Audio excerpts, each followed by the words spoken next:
Welcome to yo-yo TV. 2024 సార్వత్రిక ఎన్నికల్లో YCP ఘోరంగా ఓటమి పాలైంది.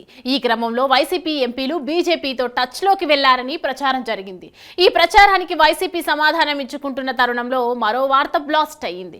ఏకంగా వైసీపీని కాంగ్రెస్ పార్టీలో విలీనం చేసేందుకు వైఎస్ జగన్ ప్రయత్నాలు చేస్తున్నారంటూ వార్త హల్చల్ చేస్తోంది.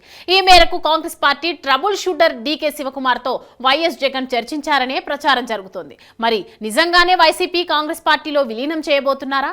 సార్వత్రిక ఎన్నికల్లో ఘోర ఓటమితో పార్టీ మనుగడ కష్టమని భావించిన జగన్ జాతీయ పార్టీ మద్దతు కోసం కాంగ్రెస్ పార్టీలో విలీనం కోసం ప్రయత్నాలు చేస్తున్నారా? షర్మిలను తొలగిస్తేనే వైసీపీని విలీనం చేస్తానని జగన్ షరతులు పెట్టారా? అసలు నిజాలేంటనేది యోయో వ్యూలో తెలుసుకుందాం.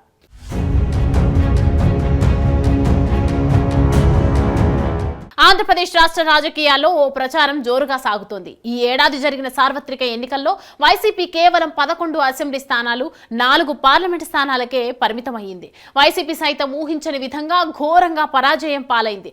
ఈ క్రమంలో వైసీపీ అధినేత వైఎస్ జగన్ ఇక తన మనుగడ, పార్టీ మనుగడ కష్టమని భావిస్తున్నారనే ప్రచారం జోరందుకుంది.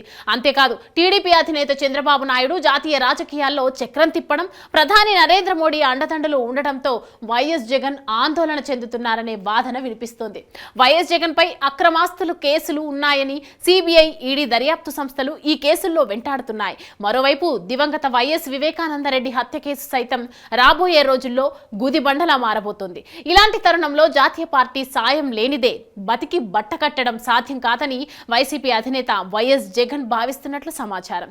ఈ క్రమంలోనే వైసీపీని కాంగ్రెస్ పార్టీలో విలీనం చేయడానికి వైఎస్ జగన్ సిద్ధమయ్యారంటూ పుకార్లు షికార్లు చేస్తున్నాయి.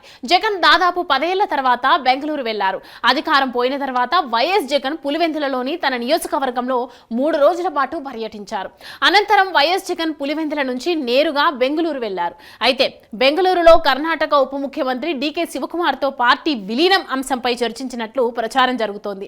అయితే ఏపీసీసీ చీఫ్ గా వైఎస్ షర్మిల కొనసాగుతున్నారు. ఈ క్రమంలో వైఎస్ షర్మిలను కాంగ్రెస్ పార్టీ నుంచి బయటకు నెట్టేస్తేనే తాను కాంగ్రెస్ పార్టీలో వైసీపీని విలీనం చేస్తామని వైఎస్ జగన్ క్లారిటీగా చెప్పేశారనే టాక్ నడుస్తోంది. వైఎస్ జగన్ ప్రతిపాదనపై హైకమాండ్ తో చర్చించి నిర్ణయం చెప్తామని డిప్యూటీ సీఎం డీకే శివకుమార్ వెళ్లిపోయినట్లు తెలుస్తోంది.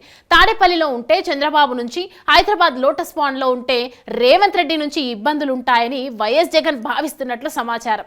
ఈ క్రమంలో ఇకపై బెంగళూరు యలహంక ప్యాలెస్ లోనే ఉండనున్నారనే టాక్ వినిపిస్తోంది. వైఎస్ జగన్ బెంగళూరులోని యలహంక ప్యాలెస్ కు సతీమణి వైఎస్ భారతితో కలిసి వెళ్లిన మాట వాస్తవం. కానీ కాంగ్రెస్ ట్రబుల్ షూటర్ డీకే శివకుమార్ తో భేటీ అయ్యారనేది వాస్తవం కాదని వైసీపీ సోషల్ మీడియా వేదికగా చెప్తోంది. ఇదంతా దుష్ప్రచారమని ఖండిస్తోంది కూడా. ఇలాంటి తరుణంలో బీజేపీ ఎమ్మెల్యే నల్లమిల్లి రామకృష్ణారెడ్డి ఈ ప్రచారానికి మరింత బలం చేకూర్చేలా సంచలన వ్యాఖ్యలు చేశారు. వైఎస్ జగన్ పార్టీ మనుగడ కష్టమని భావించి కాంగ్రెస్ పార్టీలోకి విలీనం చేసేందుకు ప్రయత్నిస్తున్నారని ఆరోపించారు. అంతేకాదు డీకే శివకుమార్ తో బెంగళూరులో చర్చలు సైతం జరిపారంటూ బాంబు పేల్చారు.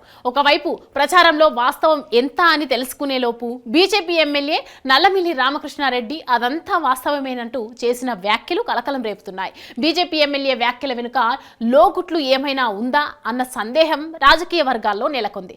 ఇదే నిజమైతే మరి షర్మిల పరిస్థితి ఏంటనే ప్రశ్నలు కూడా వ్యక్తమవుతున్నాయి. ఒకవేళ విలీనం చేసినా బాబు నుంచి తప్పించుకుంటారా లేదా అన్నది చెప్పలేని పరిస్థితి. మొత్తంగా చూసుకుంటే ప్రస్తుతం జగన్ ఉన్న పరిస్థితి, పార్టీ పరిస్థితిని బట్టి చూస్తే మాత్రం ఇప్పుడు కాకపోయినా కొద్ది రోజుల తర్వాతైనా వైసీపీని కాంగ్రెస్ లో విలీనం చేయడం మాత్రం ఖాయంగా కనిపిస్తోంది.